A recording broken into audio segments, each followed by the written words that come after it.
y sello, porque es signo de la soberanía de Dios.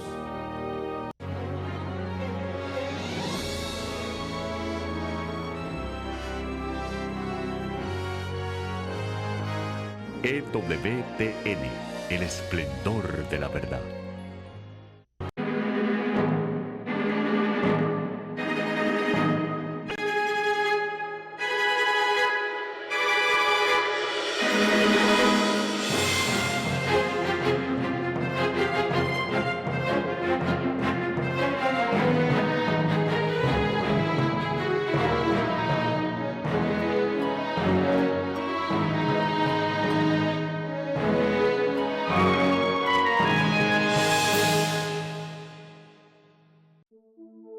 Queridos amigos, a esta altura de nuestro programa sobre el demonio de la sedia, me siento un poco menos cohibido ante la cámara porque no estoy habituado a hablar en televisión y empiezo a verlos a ustedes más allá del objetivo y les confieso que si hasta ahora han perseverado en seguir esta serie sobre el demonio de la sedia, me siento también un poco con más confianza con los que han sido fieles y casi como encariñado con ustedes. Y por lo tanto movido a encarar ahora la sedia, no ya desde el punto doctrinal, un poco como un tema, una doctrina, aunque nos refiramos a un personaje y a un personaje funesto, como es este demonio de la sedia, sino que quiero contarles un poco cómo el Señor me iluminó acerca de este fenómeno y cómo haberlo conocido me ayudó a conocer cosas que yo había vivido bajo otra luz. Y espero que también, que lo que ustedes en este programa o en estos programas hayan aprendido acerca de la doctrina sobre esta naturaleza demoníaca de este fenómeno y cómo este fenómeno actúa, los ayuda a comprender a ustedes también cosas vividas, iluminándolas en su pasado. Les cuento un poco de mi vida. Yo vengo de una familia que no era practicante y en mi adolescencia descubrí el fervor religioso porque la insistencia de mi abuelita, tomé la primera comunión estando en un segundo año de secundaria y ese fue el comienzo de mi vida de fervor. Recuerdo que la tomé un domingo en un templo del centro de la ciudad, sin mayor solemnidad, en un día cualquiera de domingo, en un costado, me acuerdo, del comulgatorio donde recibía al Señor, y estaba rodeado por los fieles y la asamblea de los fieles que recibían al Señor con una piedad eucarística que era para mí una enseñanza. Parecían ostensorios vivientes, se volvían a sus bancos en un diálogo íntimo con el Señor, en un diálogo de amor. Y ahí tuve yo mi primera escuela del fervor eucarístico, sin catequesis, había aprendido simplemente las oraciones y los mandamientos. Después adquirí un pequeño misalito bilingüe y con eso empecé a seguir la Santa Misa, empecé a estudiar, como era un estudiante, era un instituto laico y de alguna manera también adverso a la fe.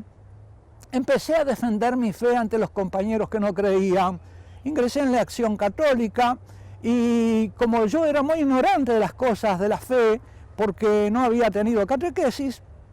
entonces me compré en una librería de segunda mano un libro de apologética, la apologética de Hilaire, y así defendiendo lo que no conocía, pero ya amaba, empecé a conocer lo que había amado. Un camino muy especial de nuestro Señor, que sin duda tiene su razón de ser para mí y para mi vida sacerdotal, para también las almas que el Señor me iba a poner en el camino. Después fui comprendiendo algo de estos recónditos designios de Dios en la vocación de cada uno. Después recuerdo que descubrí el Kempis, que me fascinó. Aquella fue mi escuela de oración con Jesús sacramentado. en esa intimidad con que el Kempis nos hace hablar con el Señor, nos introduce en una especie de ampliación del diálogo que nos enseña el Padre Nuestro, hablar con el Padre, pero Él nos enseña a hablar piadosamente con nuestro Señor Jesucristo y entrar en la confianza, nos acerca al corazón del Señor. Todas esas eran dulzuras para mí. En mi primera etapa de la vida religiosa, mi descubrimiento de la fe, lo que podríamos llamar mi conversión, mi purificación también de los pecados de la adolescencia, y así llegué a entrar en la compañía de Jesús a los 18 años. Recuerdo que yo leía el Kempis en los tranvías que había en aquel entonces en Montevideo, iba leyendo el Kempis en el tranvía, iba orando en la vida diaria. Llegué al noviciado con mucha ilusión, deseando entregarme totalmente al Señor, y al poco tiempo de estar en el noviciado, como 6 o 7 meses, empecé a sentirme un poco como asfixiado por las formas, Y entonces llegó un momento en que aquel Kempis que me había gustado tanto me producía como un cierto rechazo. Empecé a sufrir lo que después comprendí que sufren los monjes en el monasterio, el ataque de la asedia, al alma que quiere entregarse totalmente al Señor. Lo hemos visto en este programa, el demonio de la asedia lo ataca en ciertos momentos, porque claro, los rigores de la disciplina religiosa hacen que una parte de nuestra sensibilidad se subleve. Esto lo comprendo ahora, en aquel tiempo no sabía comprender, parecía simplemente una desolación más, pero sí, es una purificación que nos acompaña en la vía del camino hacia Dios, sobre todo en la vida religiosa. Pero eso no fue solamente un episodio que me atacara a mí. Me tocó vivir después, en los años subsiguientes, algo que pasó con la vida religiosa por aquellos años 50, 60, y que fue precisamente que las formas empezaron a asfixiar a muchos en la vida religiosa. Quizá porque éramos jóvenes que veníamos de un mundo menos cristiano ya, y entonces sufríamos más de las formas. Y comprendo ahora, mirando hacia atrás, por qué las formas fueron cambiando progresivamente y después vertiginosamente. De modo que aquellas formas de la compañía de Jesús en la vida religiosa que viví al comienzo de mi noviciado, después fueron abolidas y cambiadas por otras menos formales. Y ahora, meditando hacia atrás, a la luz de esta sabiduría sobre el espíritu de la asedia que el Señor me ha ido dando con los años, comprendo que muchas veces donde hay formalismo, después se produce una asedia tal contra las formas que en vez de llenarlas de espíritu, se comienza por abolirlas, y el formalismo vacío de espíritu puede conducirnos a la informalidad. Pero la informalidad, la falta de formas, no es garantía de que se recupere el espíritu. Uno puede tirar las formas y no recuperar el espíritu, y eso lo he visto suceder. En parte en mi propia vida lo he experimentado durante un tiempo. Después lo vi suceder con muchos compañeros míos que, habiendo entrado en la vida religiosa para abrazarse con el amor de Dios, no tuvieron la perseverancia y abandonaron la vida religiosa en distintos momentos de su formación, ya sea poco después del noviciado, durante el noviciado, más tarde y aún incluso después del sacerdocio. Mis conocimientos acerca de la asedia, lo que el Señor me ha dado a conocer, me permite reconocer entonces en esos episodios de mi historia la razón de ser de aquellos acontecimientos, cómo fueron víctimas de un espíritu de asedia no reconocido. Y por lo tanto, ha iluminado ese pasado mío. Comprendí también por qué,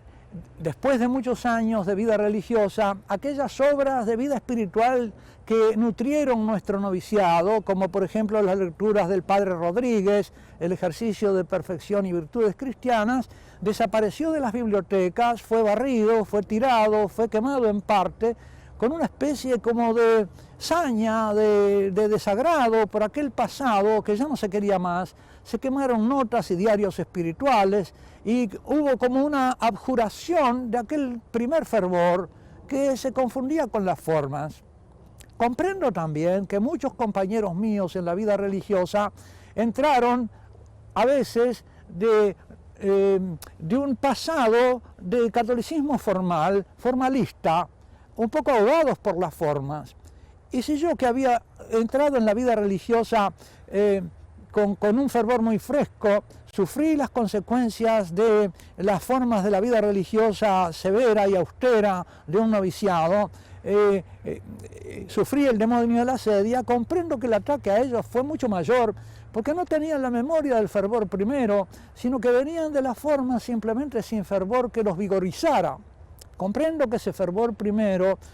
a mí me sostuvo, me inmunizó contra el demonio de la sedia y contra los formalismos que pudiera encontrar en el camino. Y me dio después la posibilidad de mirar hacia atrás con otro conocimiento y otra sabiduría, con otra comprensión de lo sucedido en mi vida, que me ayudó también para comprender lo que sucede o ha sucedido en la vida de otros, también de las almas con las que el Señor me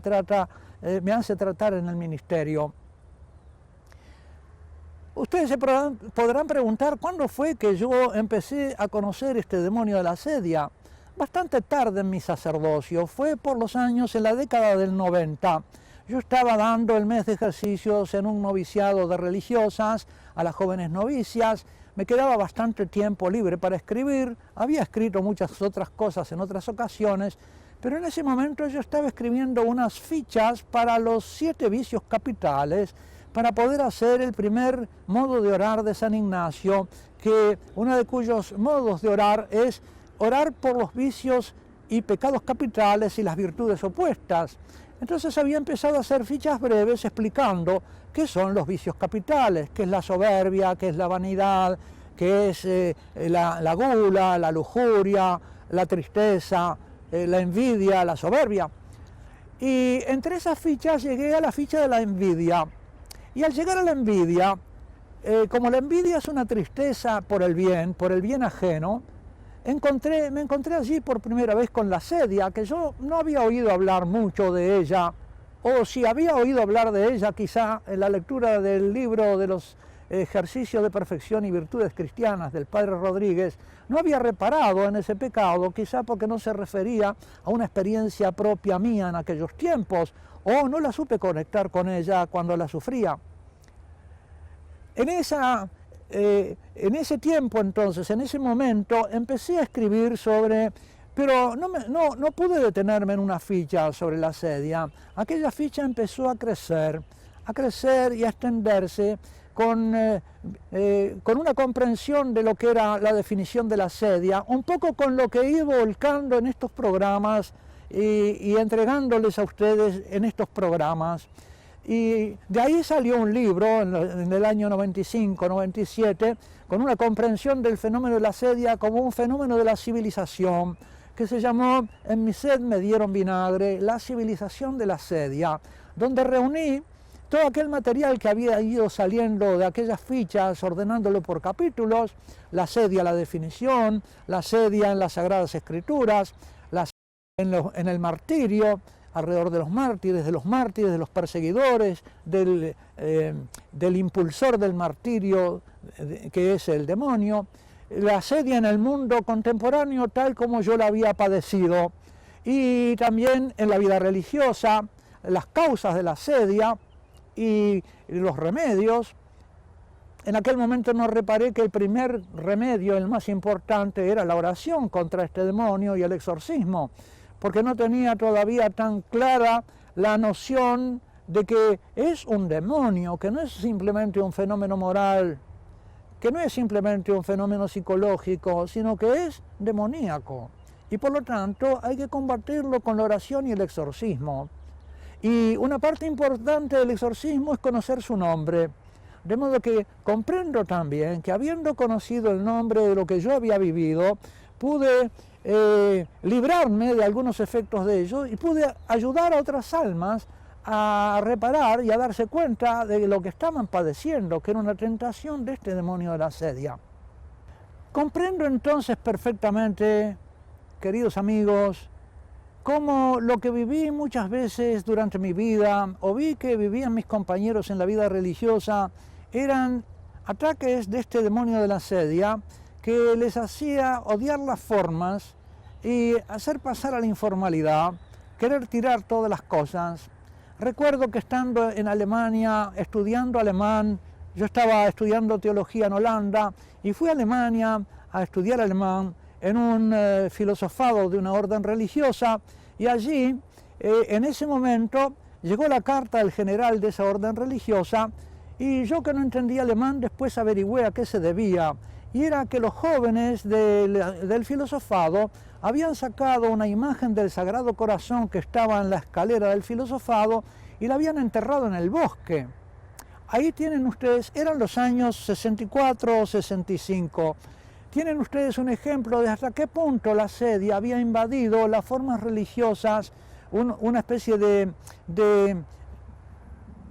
aversión a las formas religiosas, incluso a las imágenes sagradas, quizá porque venía una invasión de otro gusto artístico, pero para mí en ese momento no comprendía a qué se debía eso. Estaba en ese momento también toda la iglesia invadida, todo el pueblo católico invadido por esa reacción cercana al concilio, alrededor del concilio, en que se quería innovar todas las cosas y había una predisposición para terminar o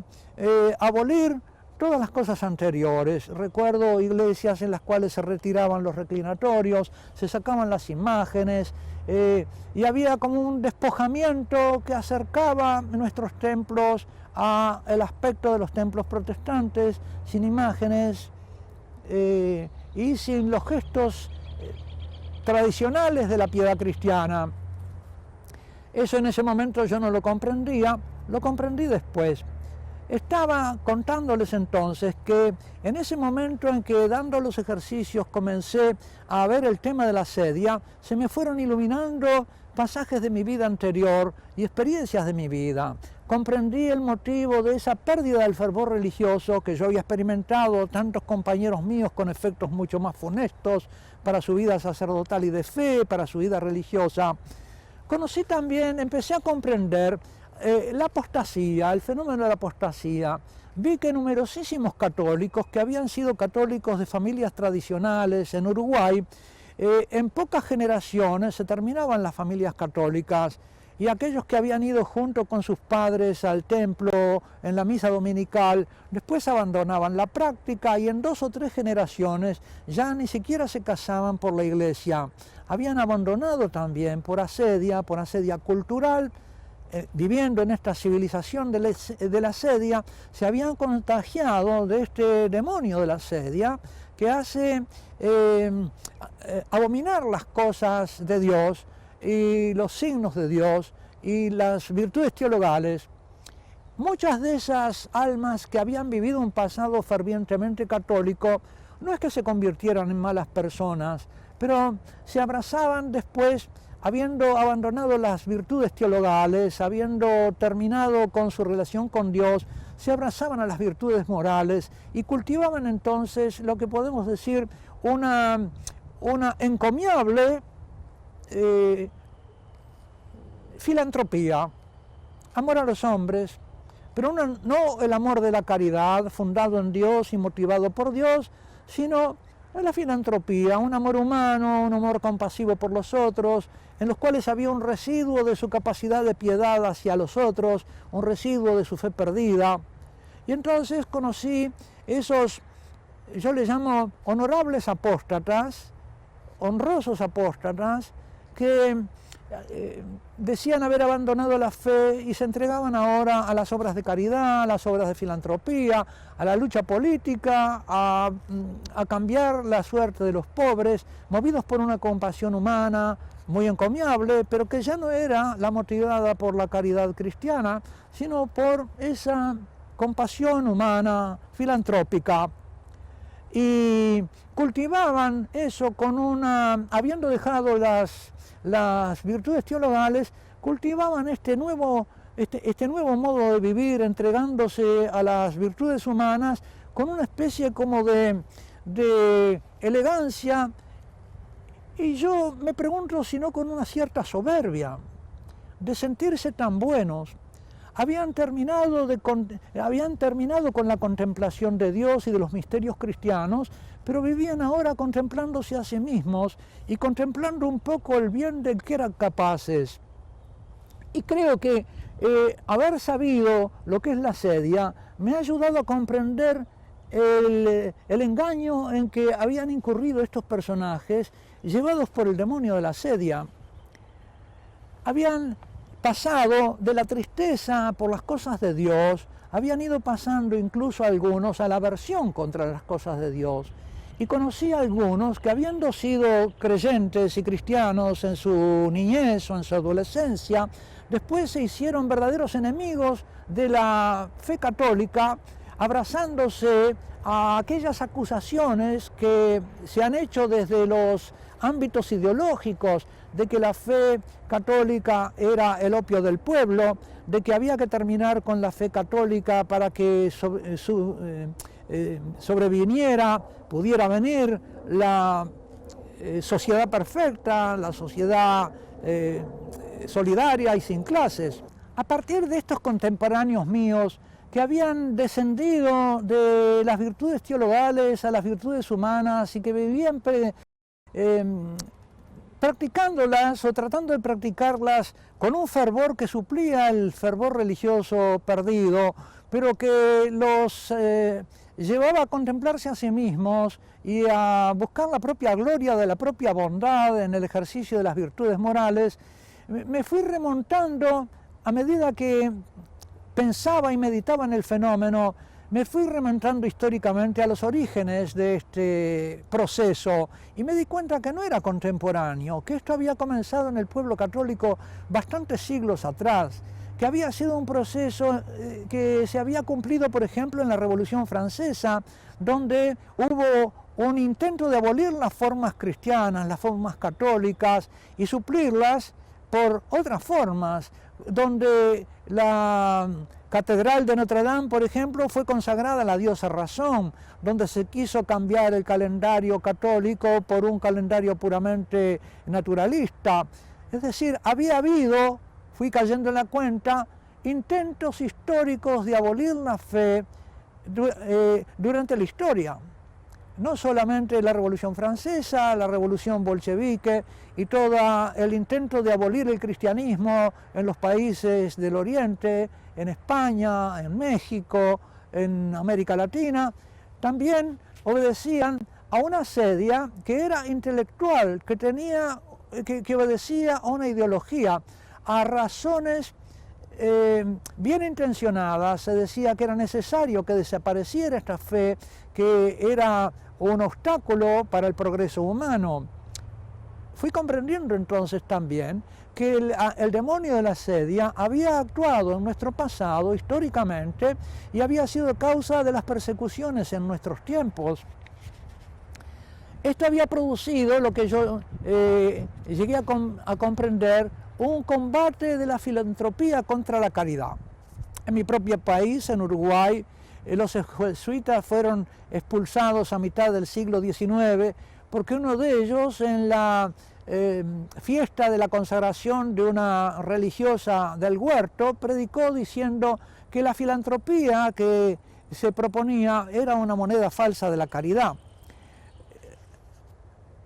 Es decir, precisamente me di cuenta que lo que yo había vivido y que lo que experimentaba en mi tiempo no era una novedad, sino que era algo que venía sucediendo durante mucho tiempo a lo largo de la historia, que el fenómeno del demonio de la asedia no era una cosa puntual, sino que era algo que venía jugándose en la historia más reciente, si la consideramos reciente, la de los últimos siglos. En realidad comprendí después que esto comenzó en el segundo acto de la creación, cuando el demonio se empeñó ya desde el comienzo en abolir la obra de Dios como si fuera un mal. Este empeño, fui comprendiendo, prosigue a lo largo de los siglos. Me encontré también con un fenómeno, fui comprendiendo un fenómeno que me había llamado la atención, y era que muchas personas se sentían molestas con el ruido de las campanas. En Europa me lo encontré, me lo volví a encontrar en algunos pueblos del interior de mi país. Había gente que protestaba contra las campanas y exigía que no se tocaran las campanas para convocar a misa en horas tempranas, y que la iglesia cedía ante este pedido con cierta buena educación para no molestar a los vecinos. Pero yo me preguntaba si esas personas no se sentían molestas con los ruidos de los salones de baile o con los aviones que pasaban atronando el espacio y rompiendo la barrera del sonido. Es decir, ¿por qué solamente con las campanas? ¿Por qué en los ruidos de la ciudad molestaban solamente los sonidos de las campanas? ¿Y por qué esta aversión al sonido de la campana? Me parece que allí había también asedia. Me encontré también en la práctica de mi pastoral con personas que me decían que ellos habían sido cuando niños pupilos o iban a colegios de alguna congregación religiosa donde se los obligaba a oír misa todos los domingos y que por lo tanto ya consideraban que habían oído misa para toda su vida. Me pareció en ese momento que era como una especie de empacho de Cristo. Les llamé los empachados de Cristo. Habían sido quizá víctimas de una imposición de las virtudes, de las formas de la piedad, y estaban ahora como resentidos con eso, habían recalcitrado durante ese tiempo, no habían llegado nunca a alcanzar a introducirse en el espíritu que debía imbuir esas formas y hacerlas significativas. Quizá falló en esos pedagogos la capacidad de inducirlos a través de las formas a encontrar el espíritu que había dentro, o no fue en muchos casos por causa de los educadores, sino por causa de ellos mismos, porque muchos otros compañeros suyos encontraron a través de esas mismas prácticas el camino de la fe de nuestro Señor Jesucristo y perseveraron en el camino de la vida católica. Para ellos, en cambio, esas formas fueron un motivo de empacho y de rechazo de las cosas divinas.